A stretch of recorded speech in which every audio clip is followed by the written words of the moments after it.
dari itu adalah kita sedapat mungkin janganlah memberikan buah malakama kepada orang lain, apalagi kepada saudara-saudara. Dimakan tidak dimakan pasti menimbulkan persoalan.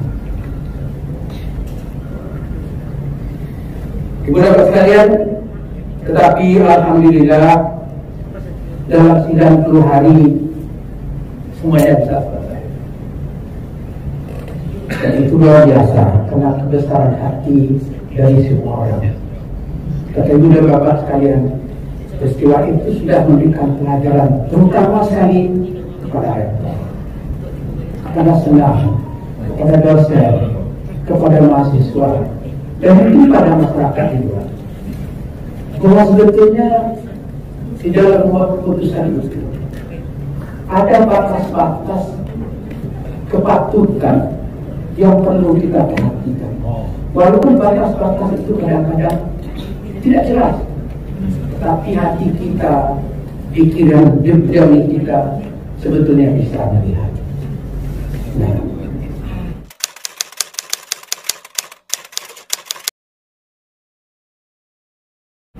ibu sekalian, berikutnya pimpinan pengganti wajib menyelesaikan bengkalai yang diganti.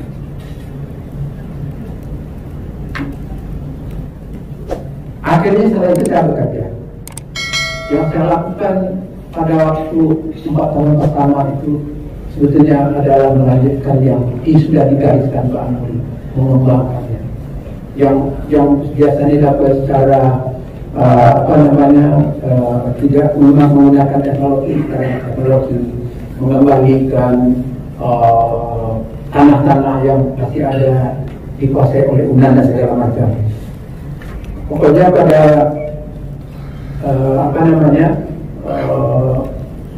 pekerjaan 4 tahun pertama itu adalah memikirkan bagaimana universitas yang masih kecil itu bisa dibesarkan.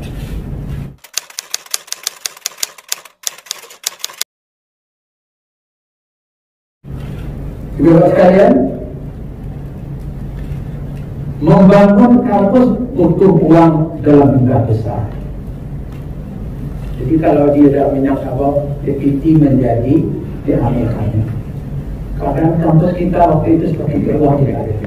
Sehingga ibu bapak mungkin tahu, saya untuk menyelesaikan gedung BS pada waktu itu dari Pak Ansar, Pak Muri 2 tahun, sama saya itu 11 tahun. Kamu tidak ada uang. Oleh sebab itu kita memang perlu. Nah, ini ceritanya sebetulnya adalah mengenai mendapatkan IDB. Pak Rektor sudah sering menyampaikan tentang IDB. Tapi mungkin ini ada proses lain yang satu langkah yang mungkin itu banyak orang yang tidak tahu, kecuali Profesor Benafri dan Zetmawati. Jadi belum Bapak, karena kita tidak punya uang, lalu dalam pertemuan dengan rektor di Jakarta tentang SPTK, terutama pada waktu saya mendapat kesempatan bertemu dengan rektornya UPI, Pak Fahri. UPI adalah yang ketika pertama mendapatkan IDB. Tadi sampai bagaimana bisa dapat, padahal biasanya IDB itu diberikan pada perguruan tinggi di bawah Kementerian Agama. Tapi UPI dapat. Akhirnya dengan kebaikan hati Pak Fahri, ya buat adalah tim padanya. Nanti tim UPI bisa berkomunikasi dengan tim dari Padang. Akhirnya kami buatlah tim pembuat proposal IDB di UNB yang diketuai oleh SNFP. Sekarang beliau adalah rektor universitas kita. Karena itu dibuat di bawah bimbingan teman-teman di UPI, proposal itu cepat selesai. Dan pada tahun 2006 itu, kalau saya tidak salah itu sudah dikirim ke Jakarta. 2006 atau 2007 sudah mulai dikirim ke Jakarta.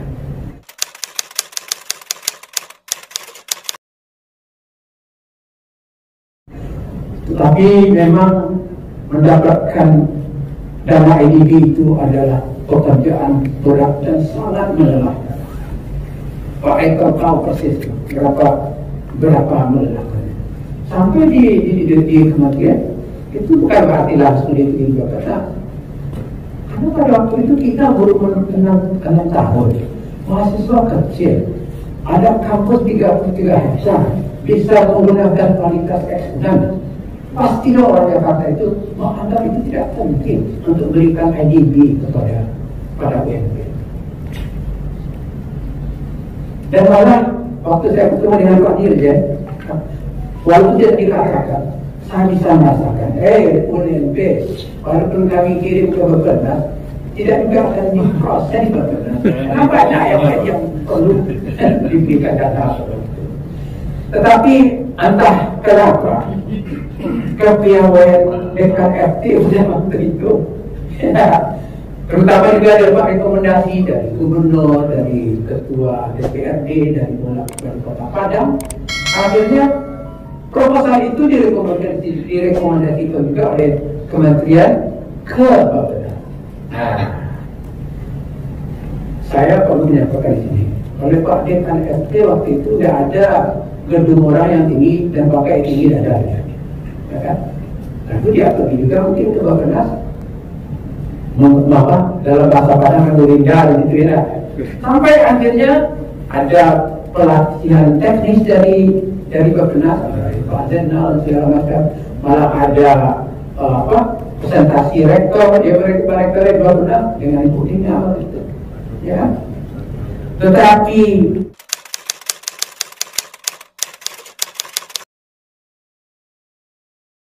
sampai tahun 2007, ya, proposal itu tidak juga masuk pada bentuk. Padahal saya sudah habis waktu saya pertama kredit pertama. Ya. Tapi bagi saya itu tidak ada urusan dengan pembantu dengan pemilihan rektor.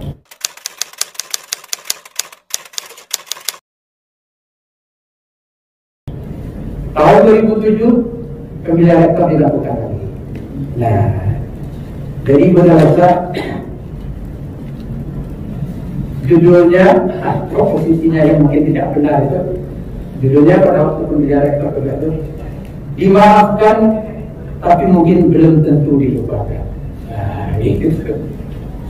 2007 ada pemilihan rektor, tapi betul-betul saya waktu itu tidak begitu mengharapkan saya dipilih lagi. Karena saya pernah dianggap bersalah biasanya, kan itulah ya. Tapi entah mengapa pada pemilihan bulan Oktober 2007 saya juga dipilih oleh saya untuk kedua kalinya. Pada saat itu saya mengatakan, oh iya, mungkin saya sudah dimaafkan, tetapi mungkin belum dilupakan. Sebab dalam pemilihan itu ada juga kata senang yang menyampaikan ini, Pak Rektor, tapi kurang aja jangan seperti dulu juga ya. Tetapi dengan berikan pemilihan itu, saya menganggap iyalah, tapi saya berarti sudah dimaafkan, tidak dihukum. Karena yang di Minangkabau ini memang ada dua jenis kesalahan. Yang pertama namanya sumbang salah. Yang kedua adalah gulak candu. Pak Aris tahu. Kalau sumbang salah itu memang dihukum. Tapi kalau gulak candu itu tidak perlu disuruh rektor itu mundur, tapi diinisiasi saja. Mungkin begitu. Mungkin begitu.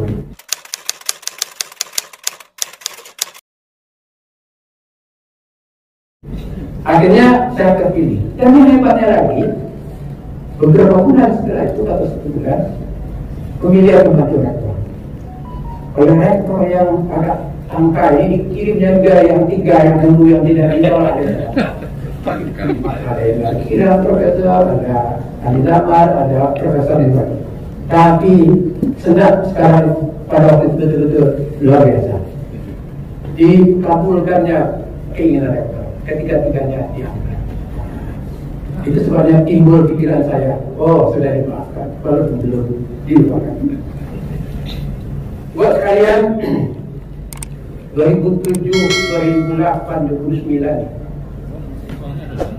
proposal NIB tidak juga masuk ke dalam grupnya 14 3 tahun. Lalu ada yang menyarankan gini, kalau bisa dipakai jalur politik, akan ikuti juga.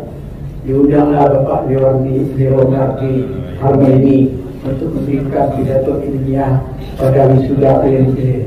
Diundang Kepala Bappenas ke EPWP, dan puncaknya diundang pula Bapak Wakil Presiden.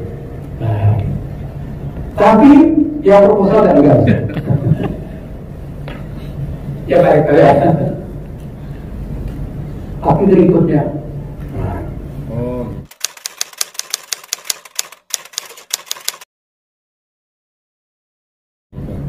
Judul berikutnya adalah G30S 2009 Sengsara bawahnya. September 2009 gempa besar yang memperak-perandakan Sumatera Barat, termasuk kampus kita. Luar biasa. Kemudian Bapak akan tahu, kepala bayangkan duit tidak ada, mahasiswa terlalu banyak, sedangkan gedung-gedung kita hancur. Tetapi berapa hebatnya waktu itu, karena bersama tadi mungkin perkuliahannya terlalu 2 minggu saja. 2 minggu saja. Jadi kita berhasil mengatasinya, walaupun sejak itu rektor tidak lagi tinggal di Madinah. Karena Madinah diperbaiki menjadi rektorat, karena kantor rektorat itu hancur. Gonjong utara selatan ambruk. Nah itu pula yang akan dibenahi untuk tahun-tahun berikutnya. Tapi hebatnya, Oktober 2009 proposal yang dibuat oleh tim tadi masuk pada lubuk, tapi pada suplemennya, itu yang apa Pak Rektor, yang tidak dikatakan masuk pada suplemen yang lubuk itu akan berakhir Desember 2009. Sudah payah Pak Rektor membuat apanya selama 3 tahun, masuknya hanya beberapa bulan. Maka itu maknanya adalah pupuslah harapan UMP untuk mendapatkan dana ini yang sudah dibuat 3 tahun. Tetapi apa rencana Allah tidak tahu. Pada pertengahan 2010 datang telepon dari salah seorang kerabat dari Bapeda, sebetulnya teman rektor, mengatakan bahwa UMP memiliki harapan lagi untuk dibantu melalui IDB. Kenapa? Karena IDB mau membantu Sumatera Barat, mau membantu gempa Sumatera Barat. Lalu katanya bicarakan dengan Pak Gubernur. Lalu kita bicara dengan Pak Gubernur. Tentu jawabnya ibu dan Pak sekalian sudah pasti tahu itu. Masa ya Pak Gubernur mau? Dikatakan Pak Rektor, itu khusus Sumatera Barat karena untuk UMP. Tapi dia janji bahwa sebagian nanti akan diberikan pada UMP. Sekali lagi harapan kalau dibagi begitu banyak yang sudah naik kan sedikit ya. Tapi pada penghujung 2010 datang lagi telepon dari Bapak teman Pak Rektor yang dari Pak Rektor IDB tidak mau bantuan itu dibagi-bagi. Ada di UMP sedikit, di Pesisir Selatan sedikit, di Bukit Tinggi tidak mau dia. Dia hanya mau kalau ada dalam satu tempat. Dan harus proposalnya cepat disediakan, disampaikan, dan formatnya harus dirubah. Maka dekan RT sudah menggalang pula menulis ulang proposal itu, tulis ulang lagi. Sehingga di situ harus termasuk bantuan gempa. Jadi tidak pinjaman semua, tetapi juga ada yang sesuai dengan hibah, ya.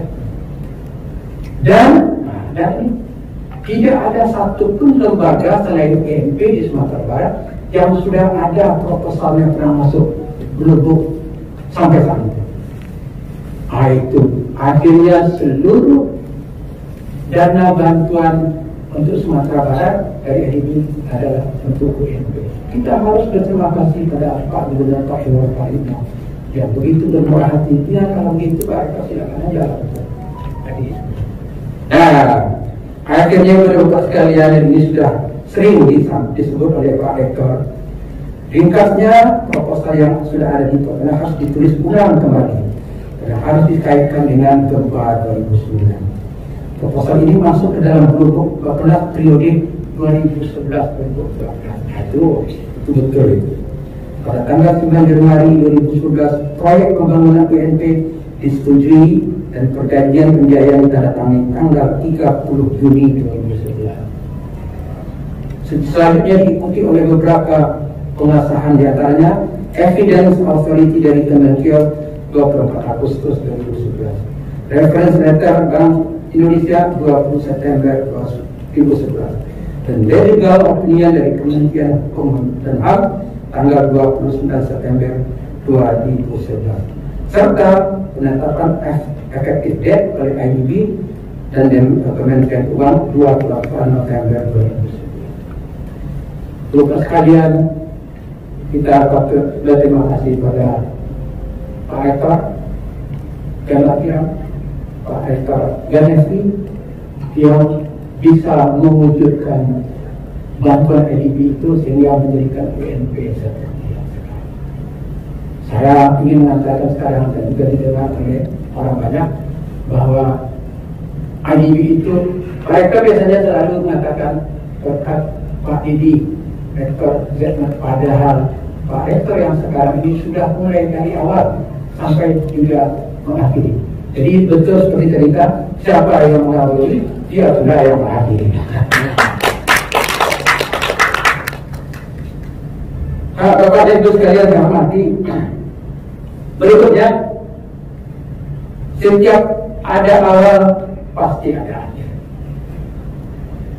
Saya pada tahun 2012 tentu harus mengakhiri jabatan sebagai rektor. Tetapi Bapak sekalian, selama 8 tahun lebih menjadi rektor, sebetulnya sudah banyak juga yang diperoleh, yang dicapai secara bersama-sama. Karena saya dari awal menganggap bahwa kepemimpinan paling tinggi adalah kepemimpinan yang kolegial dan kolektif. Itu kajiannya Pak Soekarno itu ketua senat kita. Saya belajar juga dari beliau. Kalau menjadi rektor begitu. Lagi Bapak, pada waktu semester Juli Desember 2012,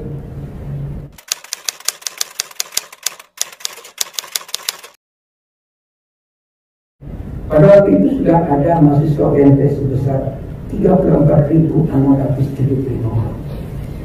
Selain di luar mahasiswa pasca sarjana 4.000 orang. Jadi waktu itu UNP tidak lagi universitas kecil seperti pada pertama kali Pak Mudi menjadi rektor. Sudah besar. Kemudian administrasi yang selama ini manual sudah mulai dilakukan melalui otomasi menggunakan teknologi informasi. Dan karena jumlah mahasiswa banyak, sampai dengan Juni 2012, lembaga ini telah menghasilkan 104.360 dan 40%-nya diluluskan pada kurun waktu 2003. Ini sebetulnya banyak, tetapi tidak saya sampaikan sebenarnya. Yang saya sampaikan ada ujungnya. Karena secara bersama-sama pada waktu itu, memang UNP sudah banyak mencapai hasil-hasil yang bisa membanggakan, termasuk bagaimana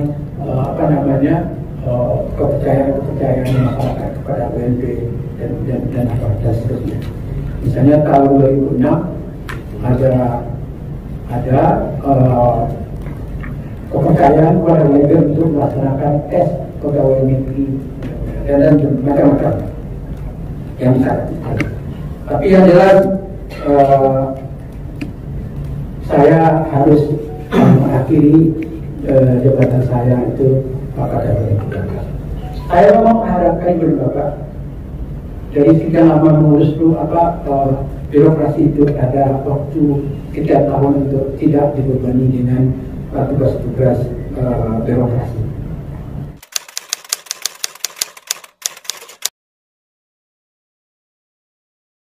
Tapi anehnya rektor yang baru, Bapak Yanuar Kiram,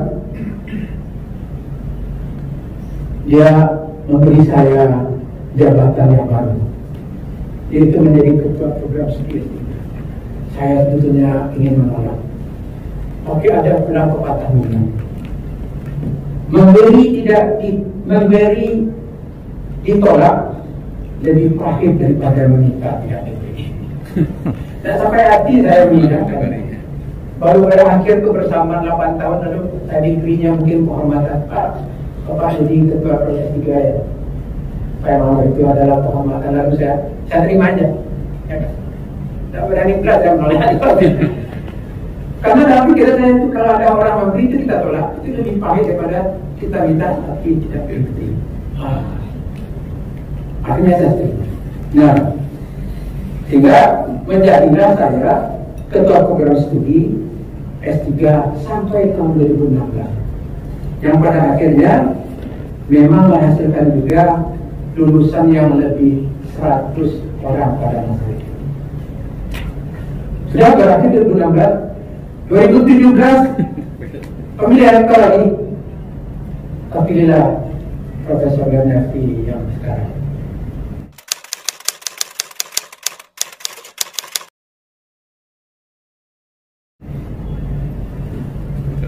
Saya sudah diadakan pula pada hal yang sulit menolak. Pak, bantulah saya menjadi ketua senat. Yang kecil oleh saya harus hadir. Kalau Profesor Yanuar Kiram permintaannya saya kasih, masa ya Profesor Ganefri tidak saya kasih. Akhirnya saya kuburlah keinginan saya untuk bebas dari pekerjaan birokrasi pada penghujung pensiun saya. Tapi Pak Rektor ini tidak mau caranya. Jadi Pak Ganefri itu tidak ada permintaannya yang bisa ditolak. Akhirnya saya terima juga menjadi ketua senat. Apa katanya Pak Rektor ini? Tidak ada orang yang pas untuk menjadi ketua senat sekarang daripada itu. Lalu udah mati sudah saya kata mereka. Tentu ya, saya 2 kali jadi direktur, 2 kali pula jadi ketua senat. Karena ada orang yang hidup sekarang yang seperti itu. Pak Hasan 2 kali, tapi dia sudah beda. Kan? Pak Muli sekali, Pak Ian sekali, itu ya saya yang berlepas. Tapi saya diamkan saja, pokoknya terima aja. Ini 3 periode ketua senat. Akhirnya tidak ada waktu saya.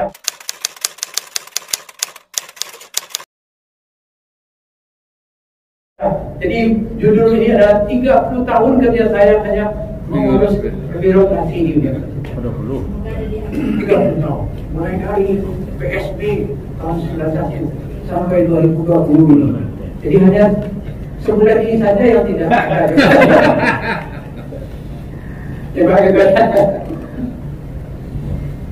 Lalu khusus mengenai senat ini ada juga judulnya. Pengawasan memerlukan independensi yang memadai. Pengawasan memerlukan independensi yang memadai. Dalam statuta UNB, fungsi senat itu adalah menetapkan, memberikan pertimbangan dan mengawasi kebijakan akademik. Saya pasti menjamin ini kan anggota senatnya, ini juga senatnya. Kita sebetulnya sudah bekerja dengan baik untuk memberikan pertimbangan, untuk menetapkan norma-norma, itu sudah kita lakukan. Kecuali adalah fungsi pengawasan. Jadi Pak Rektor, ini kan apa nih? Saya tidak apa tadi saya sebut, saya tidak memilih mereka. Maksudnya gini,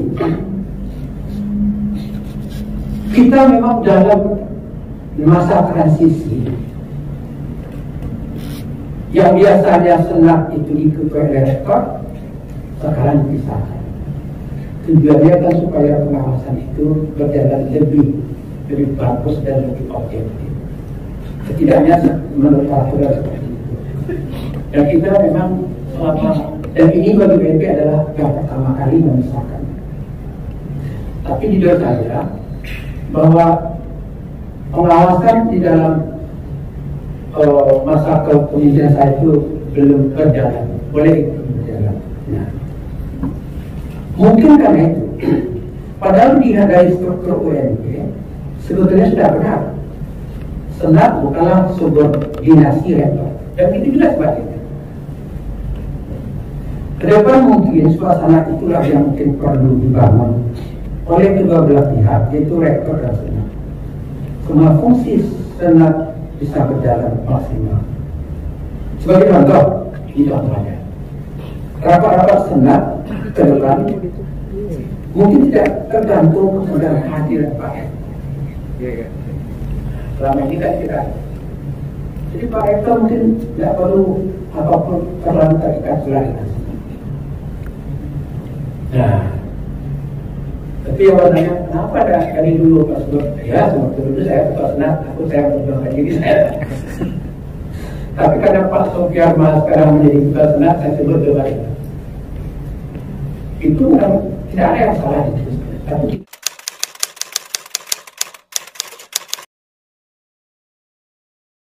kita sedang belajar supaya check and balance itu terjadi. Mungkin bagaimana kita rektor dan senat itu membuat kedua-duanya itu seimbang dalam segala hal. Tidak ada sama maksudnya, tapi ada keseimbangan. Maksudnya, nah ini selalu yang namanya.